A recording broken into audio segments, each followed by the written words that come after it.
In this video, I would like to go over some concepts related to worksheets. Right? In a workbook, we could have several worksheets, and each worksheet would have its name, its code name, and its index. Right? Name, code name, index. So normally the name we see, which is the name on this tab, is the name of the worksheet. Right? So the index refers to the order of the worksheet. For example, this worksheet, sheet 1, would be the first worksheet in this workbook. Sheet 2 would be the second worksheet in this workbook. If I add another one, sheet 3 would be the third one. Right? So the code name cannot be seen directly from the spreadsheet here. So you need to open the VBA editor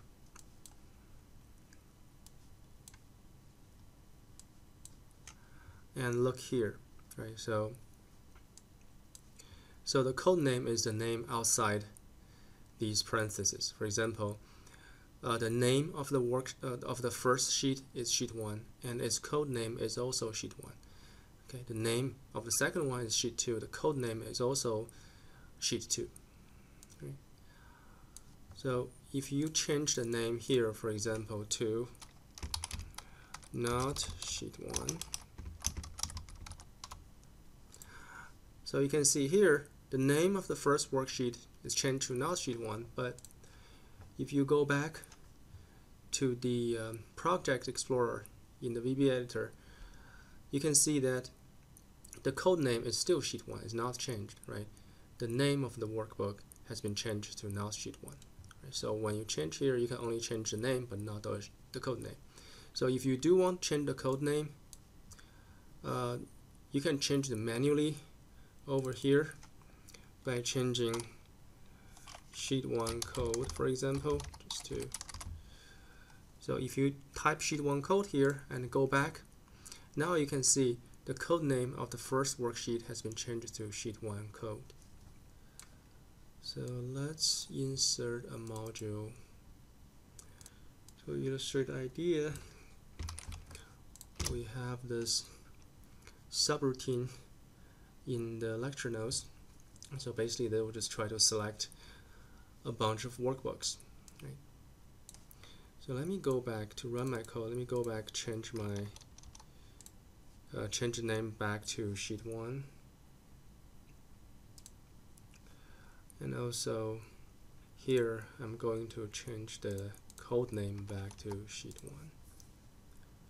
Okay. So when you refer to a worksheet, you can use this name. When you use a name, you say that worksheets parentheses, and then remember you need to quote the name sheet 1. So now you're referring to this name here, and also that's also the name in the parentheses. Okay, so that's the sheet 1, and sheet 2 also is this sheet 2 and this sheet 2. Right? Or you can refer to a workbook by its code name. So now you say sheet 1 select. Now you're referring to the code name of the first worksheet. Okay, sheet 2 select. Now you're referring to the code name of the second worksheet. Okay. Remember, when you refer to a worksheet by its code name, you don't have to say worksheets parentheses code name. It's just a code name itself. So this one is relatively short. Or you can refer to it by index. So this is the first one, second one, third one. So you can say worksheets number 1, worksheets number 2, worksheets number 3. That refers to 1, 2, 3, respectively. Okay.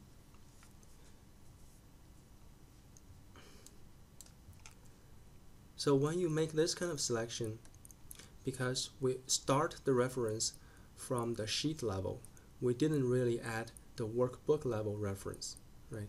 So the assumption is that you're trying to select sheet 1 in the currently active workbook, whichever that book is. Right? So if you want to make sure that you are referring to the workbook that you intend to, then you need to add the reference to that workbook. So in this case, for example, if your intention is to select the sheet 1 in book 1, then this would be a complete reference. So even though there might be some other workbooks open on your computer, as long as you do this, then you can be sure that the one selected is in book 1. The worksheet selected is in book 1. Okay, so this is more of a complete reference. We also talked about this in other videos. So you can do this complete reference, meaning attaching the workbook reference before the worksheet reference to the name reference approach and the index reference approach, but not the code name approach. In other words, you cannot say workbooks book 1 sheet 1 select. Okay, so this one won't work. You can try to run this, and the VBA will complain about an error. Right? So VBA doesn't accept this. So basically, whenever you do this sheet selection, okay, when you do the code name selection, this is a special case. VBA assumes that you mean the workbook where you inserted your code. Right? So because now I inserted my code in book 1, when you use the code name reference, then in this case, VBA always assume that this is the sheet 1 in book 1. Okay, let's just run this quickly to see what happens here. Selecting sheet 1, selecting sheet 2, selecting sheet 3. You can see the tab is changing. Now back to sheet 1, sheet 2, sheet 3, sheet 1, sheet 2, sheet 3. Okay. So now we're using a complete reference, book 1, sheet 1, and book 1, sheet 2, book 1, sheet 3. Okay, same thing. So I can exit my code here. Okay, next let's talk about how to add a new worksheet. So we're going to use this subroutine right here. Right. So again, we have our book 1. Right now we have sheet 1, sheet 2, and sheet 3 available. Right. So the method for adding a new worksheet is just add. Right? You say worksheets.add. That will add a new worksheet. So if you just use this method alone without other specifications, then what's going to happen is typically the new worksheet will be added to the left of the current active sheet. For example, in this case, if your sheet 3 is active, then the new sheet will be added to the left of sheet 3. Right? So most of the time when we add a new sheet, we would like to control its location. Right? So the add method allows different arguments. One of the arguments is called after. So basically that allows you to specify where do you want to add your new worksheet. It's after another worksheet. Or you can use another argument called before. In this case, you're going to add your new sheet before this sheet. Okay. So typically for most of the methods in VBA, so the method is like an action that can be taken by the object. Right? So typically when you do a method, it's always some object dot method. So basically the object is doing something. In this case, this worksheet's object is adding. Right? That's how to interpret this. And most of the method would allow you to provide some arguments. Right? So these arguments would help you to better define this action. Right? So if you just say add, there will be some kind of default behavior for this method. Right? But typically that default behavior may not be good enough, so we want to specify the behavior of this add action. Right? So that's how you specify it, by providing certain arguments and defining their values. So the syntax for providing a argument to a method is after you type the method, you type the argument's name. So here the argument is after, that's the name of your argument, and you say colon equal. Remember, this is important. You cannot just say equal, you have to say colon equal to the value of that argument. So you provide this value. Right. Sometimes you could also have multiple arguments to a method. For example, the add method allows the after argument, the before argument, and also it allows a count argument. Right? So in this case, I'm providing this method with two arguments, the after argument and the count arguments. So when you are providing multiple arguments, then you need to use comma to separate them. Right? So that's the syntax.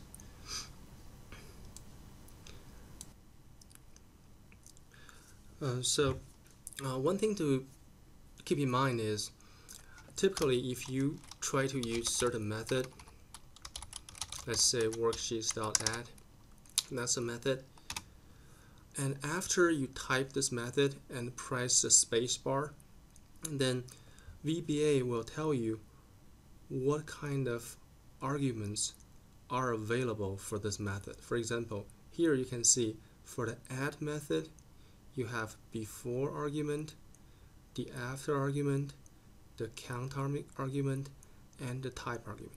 So here you can have 4 different arguments for this method. So in other words, the argument list is defined by VBA. So you cannot just come up with your own argument, right? You cannot just say, okay, I want another argument called name. That's not going to work, right? So because VBA only allows 4 different arguments for this method, so you have to choose from these. But the value of these arguments, these are determined by you. Okay, that's one thing to keep in mind. Okay. So another use for a property of worksheets is the count property. Okay. So for each worksheet, so here worksheets refers to the collection of these worksheets, right? So this collection has a property called count, and this count property is the number of the number of worksheets in this workbook. In this case, worksheets.count would be equal to 3, right? So one thing to pay attention to is here the count here and the count here. These are the properties of the worksheets. So this count is not the same thing as this count or this count, right? Even though they look exactly the same, but this is completely different from this, right? So this one is an argument for the add method, right? On the other hand, this property is an attribute of the worksheets, right? So this is something to pay attention to. I guess another way to think of this, the syntax in VBA is that, so these objects like worksheets or workbooks, these are like the subject of a sentence. For example, I can say, in English, I would say something like I, right? That's the subject of the sentence. And this methods like add is like the verb of the sentence, right? I would say like I eat, for example, right? So this worksheet is like I, this add is like eat. So I guess in some sense, these arguments provides ways to better define the verb. For example, I might want to say I eat, let's say, in a restaurant, right? So this is like an option or an argument for the verb, right? Or I can say I eat at home, right? So these are help you to better define your action. So that's what these arguments do. On the other hand, these counts are the attributes of the subject.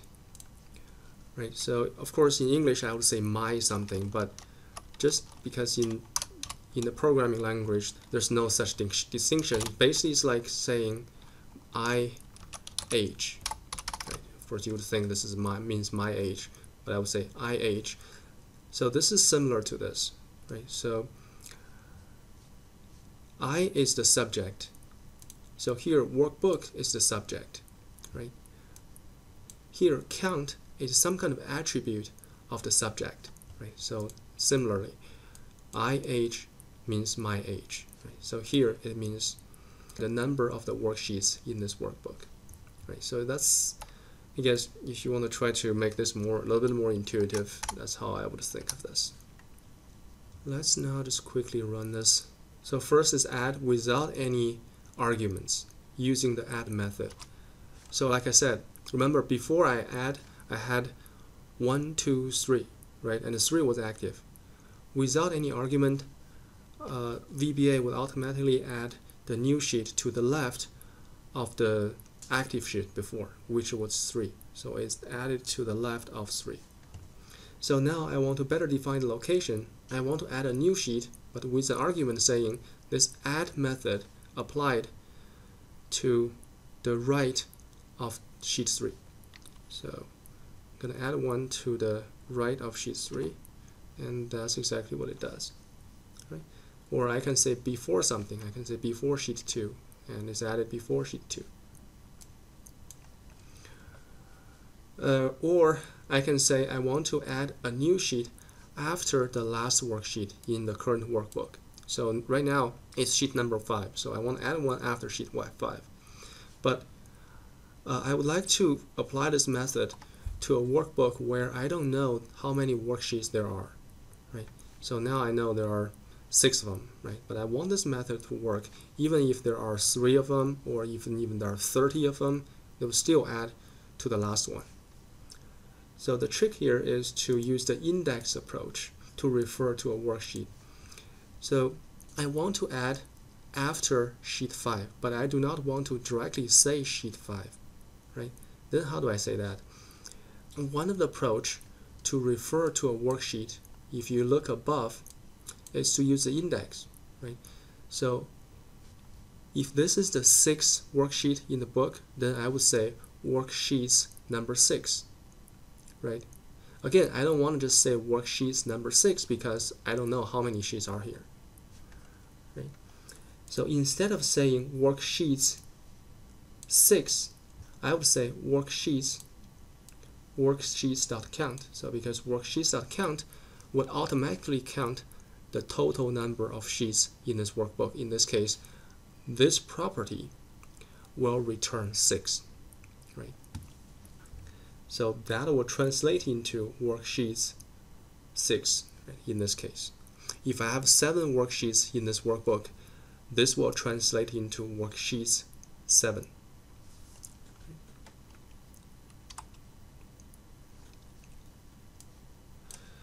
So finally, this is an example of not only specifying the location of the new sheets, but also specifying the number of new sheets to be added. So I want to add 3 new worksheets after the last one. So here again, I have 2 arguments to this method, the after argument and the count argument. Right. Again, let me remind you, this count is not the same as this count, totally different things. Okay.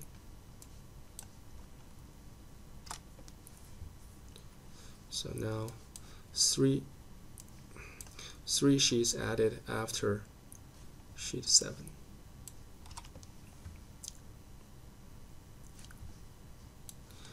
Okay, so next let's look at how to copy a worksheet.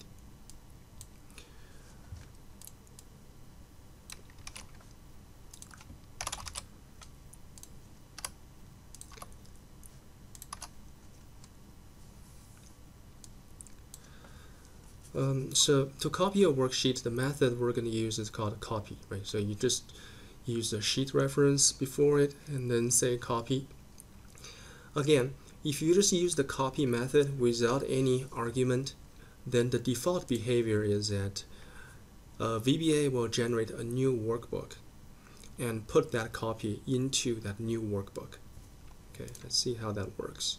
So now I have my book 1. I would like to copy sheet 1 in my book 1. So let me put some random data in there so I know it's copied. Okay, so if I run my line 1 here, as you can see, now it generates a new workbook. In this case, it's called book 3. And the sheet 1 in book 1 is copied into this new workbook, also in sheet 1. Okay, so that's the default behavior of the copy method for worksheets. So sometimes you may want to do the copy, for example, copy this worksheet into the same workbook and with a specific location, right?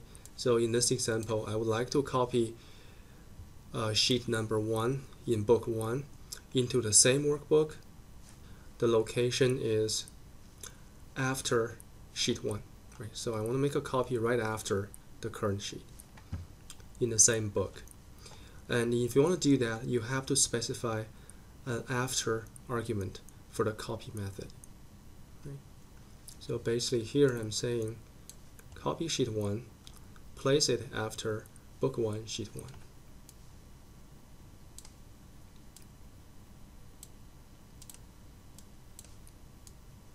So now let's see where does the new, so let me still show you the book 3. Let's see where the new copy goes if I run this line. So you can see if I run this, then nothing really happens to this workbook. Let's go back to book 1, and now I have a copy of sheet 1. It's called sheet 1 parenthesis 2, so that's typically when you make a copy, this is the default way to name it by Excel, right? So it's placed right after sheet 1.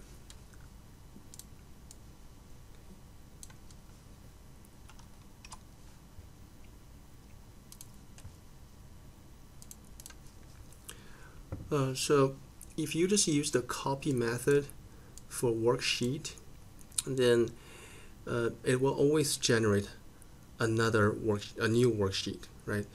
Either in its own workbook or in a new workbook, but there will be always a new sheet. So sometimes you might want to copy the content of one sheet into an existing worksheet. Right? You don't want to generate a new copy. So in that case, you cannot really use the copy method of the sheet. Instead, you need to use the copy method of the range. So let's use another example here to explain what it does.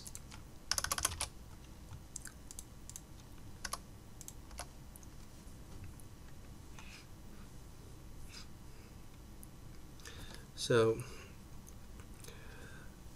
in this case, what I'm trying to do is I'm trying to copy the content, all the content in sheet 1 into sheet 3.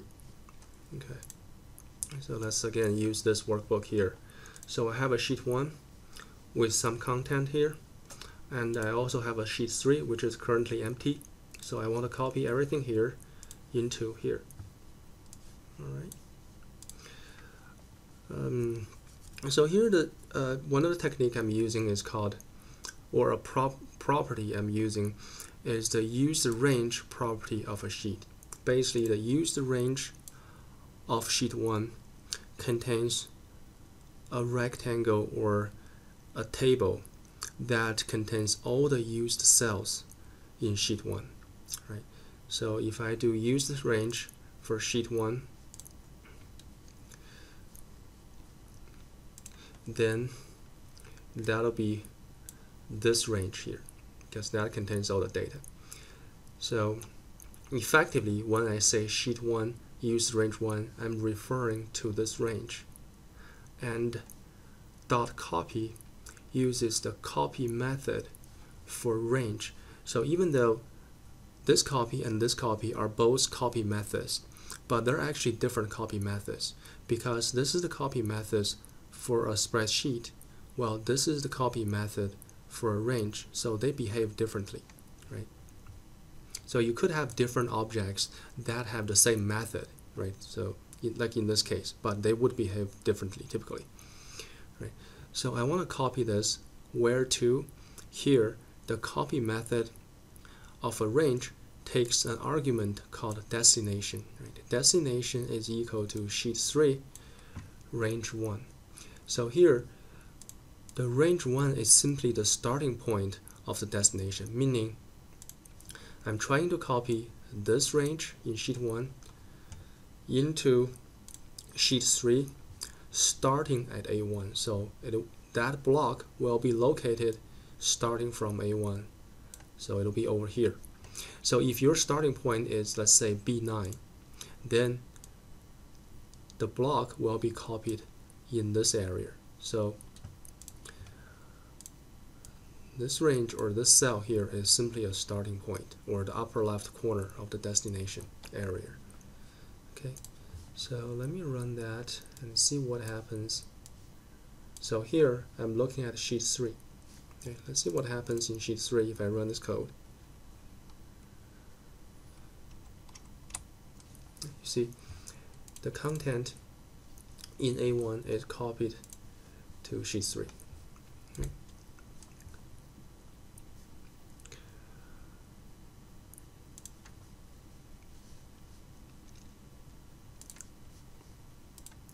So another useful property of a worksheet, another useful property of a cell is called current region.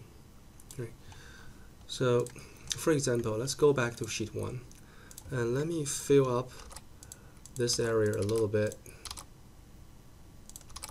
Right. So it will contain some data here, maybe here too, right? So if I click on any cell in this table and I do Control A, so Excel will automatically find out all the data that belongs to the same table as the current cell. Okay, so this is the data that belongs to the same table as B3. Okay, if I click on B3 and click Control A, it finds all the data. So in this case, I can also do copy using this area. For example,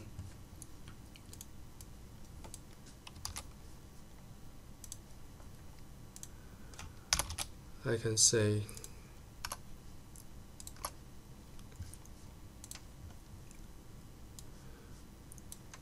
I can copy sheet 1, cell A1, current region. So here, sheet 1, A1, current region simply means I go to sheet 1, click on A1, press Control A. This is the area referred to by this combination here. And I'm going to copy that area. Again, this is the copy of the range object, right? So it's similar to this. This is the copy method of the range object, and this is the range. So the destination is sheet 3. The starting point is C19. So let's see what happens if I run this code. So remember, the destination is sheet 3, C19. So C19 is here. So okay, let me run the code and see what happens.